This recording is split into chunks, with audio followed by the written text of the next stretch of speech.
ফেসবুকে অশালীন মন্তব্যের জেরে গ্রেপ্তার করা হলো এক যুবককে।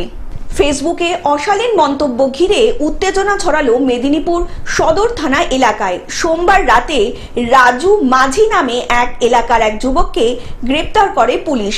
পুলিশ সূত্রে জানা গিয়েছে, ফেসবুকে একটি অশালীন মন্তব্যের অভিযোগে অভিযুক্তকে থানায় নিয়ে আসা হয়েছিল। বিষয়টি মিটমাট হয়ে যাওয়ার সিদ্ধান্ত ছিল বলে সূত্র মারফত জানা যায়। ঠিক তখনই সেই সময় বিজেপি নেতা কর্মীরা থানার গেটের সামনে বিক্ষোভ দেখাতে শুরু করে গভীর রাতে। ওখান থেকে তুলে সরিয়ে দেওয়া হয়েছে বিজেপি কর্মীদের।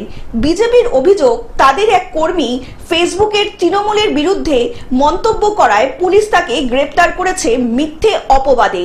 অপরদিকে বিজেপির মণ্ডল সভাপতি সুজিত জানা বলেন, আমাদের এক কর্মী ফেসবুকে একটি কার্টুন পোস্ট করেছিল, সেই কারণেই পুলিশ তাকে গ্রেপ্তার করেছে। আমরা অনেক অনুরোধ করেছি, তা সত্ত্বেও সেই যুবককে ছাড়া হয়নি এবং আমাদের সঙ্গে কথাও বলেননি পুলিশ। অন্যদিকে থানার ওসির নেতৃত্বে নির্মমভাবে লাথি মারা হয়েছে ওই যুবককে।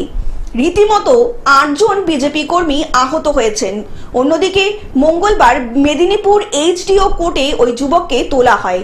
সকাল থেকে থানা চত্বরে মোতায়েন ছিল বিশাল পুলিশ বাহিনী। এই বিষয়ে বিজেপির সাংগঠনিক জেলা সভাপতি সুমিত মণ্ডল ও জেলা মুখপাত্র অরূপ দাস বলেন যে, আমাদের দলীয় কর্মীদের ওপর পুলিশের নির্মম অত্যাচারের প্রতিবাদ জানাচ্ছি। ওনার কাছেও আমরা বলেছি যে কি কারণে লাঠিচার্জ করা হলো। সেরকম হলে রাত্রেবেলা থানার সামনে বসেছে, সেরকম হলে আপনি মণ্ডল সভাপতিকে আটক করুন। আপনি লাঠিচার্জ করার অনুমতি আপনাকে কে দিবেন? ঠিক আছে, আমি মনোরঞ্জন সিটকে বলতে চাই, আমি জানি না ওর পুলিশ যোগ্যতা কতটা, কারণ আমার মনে হয় না ও পুলিশি যোগ্যতা দেখিয়ে চাকরি পেয়েছে। ওই যে বললাম, চটি কামড়ে কামড়ে খেয়ে বা গিলে খেয়ে তৃণমূল নেতাদের কাছে হিরো হওয়ার জন্য এই ঘটনাও ঘটিয়েছে। তবে নিশ্চিত থাকুন, 2026 সালের পর যে পরিস্থিতি আসবে, মনোরঞ্জন সিট জেলা পার্টি অফিসের সামনে আপনাকে স্যালুট মারা করাবো বিজেপি নেতাদেরকে দাঁড় করে, এটুকু আপনাকে বলে দিলাম। পশ্চিম মেদিনীপুর থেকে কল্যাণ মণ্ডলের রিপোর্ট, গ্লোব নিউজ। এখন থেকে গ্লোব টিভি দেখুন আপনার স্মার্টফোনেও।